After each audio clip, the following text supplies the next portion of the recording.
Assalamualaikum warahmatullahi wabarakatuh.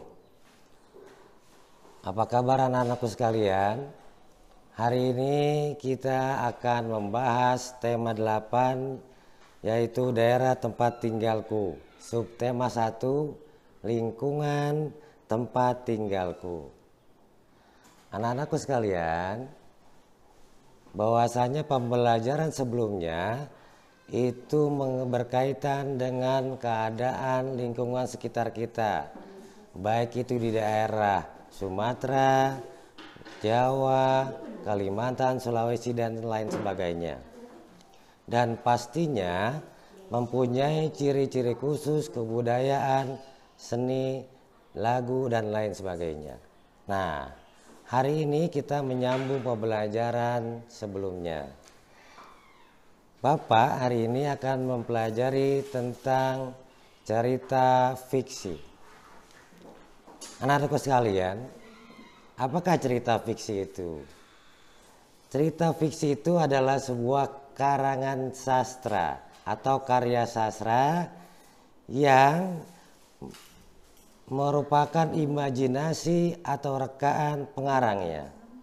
Pasti anak-anak juga pasti tahu apa itu imajinasi. Imajinasi ini berkaitan dengan apa yang kita pikirkan sebelumnya, yang kira-kira bisa kita jadikan sebuah cerita. Nah, cerita fiksi juga ada lawannya atau antonimnya, yaitu cerita non fiksi. Kalau cerita non fiksi justru kebalikannya, yaitu cerita atau karangan yang sesuai dengan kenyataan. Nah, Bapak tidak membahas cerita non fiksinya, tapi cerita fiksinya. Dan cerita fiksi biasanya berkaitan dengan tulisan. Anak-anakku sekalian yang berbahagia, bahwa cerita fiksi ini punya ciri-ciri. Apa sih ciri-ciri cerita fiksi? Satu, ceritanya berupa rekaan, bisa berupa imajinasi, hayalan, atau lainnya. Yang kedua, cerita fiksi itu punya tujuan yang menghibur para pembacanya. Yang ketiga, cerita fiksi itu punya alur cerita, punya jalan cerita sehingga sedemikian rupa menarik untuk dibaca. Yang keempat, bahasa yang digunakan cerita fiksi biasanya komunikatif, bisa nggak ribet lah, bisa dapat dipahami lah, atau lain sebagainya. Dan yang kelima, bahasa cerita fiksi juga bahasanya tidak baku. Anak-anakku sekalian, selain tadi ciri-ciri cerita fiksi, ada juga unsur-unsur cerita fiksi. Nah, ini sangat penting untuk kita pelajari. Apa sih unsur-unsur cerita fiksi itu? Satu, cerita fiksi punya unsur yaitu tema. Jika temanya tidak menarik, siapa yang kira-kira pengen baca? Apalagi sampai tuntas baca cerita fiksi itu. Ya kan? Betul gak? Nah, yang kedua, cerita fiksi itu punya tokoh. Dan tokohnya juga harus menarik, tidak sembarangan. Ya misalnya kalau Bapak cerita, misalnya antara ikan gabus dan tupai. Nanti mereka akan bertanya, kok bisa ikan gabus dengan tupai? Enggak ikan gabus dengan ikan mujair misalnya. Nah, ada pertanyaan-pertanyaan itu yang bikin menarik dalam sebuah tokoh cerita fiksi. Sehingga nantinya mereka akan membacanya. Yang ketiga, unsur cerita fiksi itu punya alur atau jalan cerita yang kira-kira dari awal sampai akhirnya itu tuntas. Tidak menjadi sebuah bahan pertanyaan lagi kemudian harinya. Unsur cerita fiksi berikutnya, yaitu yang keempat, adalah konflik. Konflik ini atau masalah. Biasanya cerita fiksi itu ada masalah yang kira-kira harus dipecahkan oleh tokoh. dan nanti akan dibahas, diselesaikan oleh tokoh itu sendiri. Kemudian yang kelima, unsur cerita fiksi itu punya anti klimaks atau puncak masalah yang nanti dapat diselesaikan oleh tokoh dalam cerita fiksi tersebut. Yang selanjutnya, unsur cerita fiksi itu latar. Latar itu tempat ya anak-anak. Biasanya kalau kita membuat sebuah cerita harus ada tempat. Jadi misalnya kalau lagi jalan-jalan kemana, tempatnya di mana. Atau cerita ini di gunung, apa daerah Bogor lah, apa daerah yang kira-kira kita tuju aja. Terserah kita nantinya kalau kita ingin membuat sebuah cerita fiksi, di mana tempat yang kita inginkan. Nah, yang selanjutnya anak-anakku sekalian, unsur cerita fiksi yaitu punya amanah. Nah, ini yang sangat penting. Jadi kalau sebuah cerita itu tanpa adanya sebuah amanat yang ingin disampaikan oleh pengarang, itu kurang menarik. Dan kira-kira cerita itu akan menjadi sia-sia.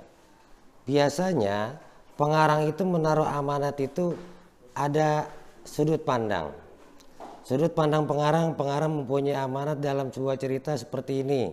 Maka pengarang juga harus punya perkiraan bahwa si A, si B, si C juga mempunyai sudut pandang berupa amanat yang pengarang tulis tadi itu seperti dia.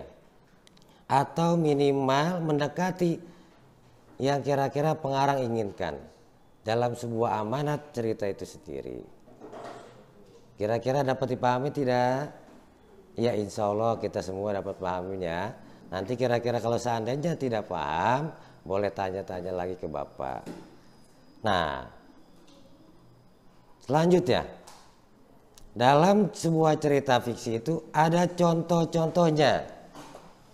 Cerita fiksi itu kalau nggak punya contoh nggak menarik. Satu, biasanya ada dalam cerita rakyat, ada di novel, ada cerpen dan lain sebagainya. Dan cerita rakyat juga bisa dibagi. Bisa itu berbentuk legenda, saga, cerita jenaka, ataupun fabel. Nah, nanti masing-masing itu punya unsur-unsur yang kira-kira menarik dalam sebuah cerita rakyat. Salah satu contohnya cerita rakyat misalnya Danau Toba atau asal-usul Danau Toba. Itu pasti punya tokoh, punya alur cerita, punya latar, sampai sedemikian rupa sehingga menjadi Danau Toba. Contoh cerita fiksi yang berikutnya yaitu berupa cerita rakyat.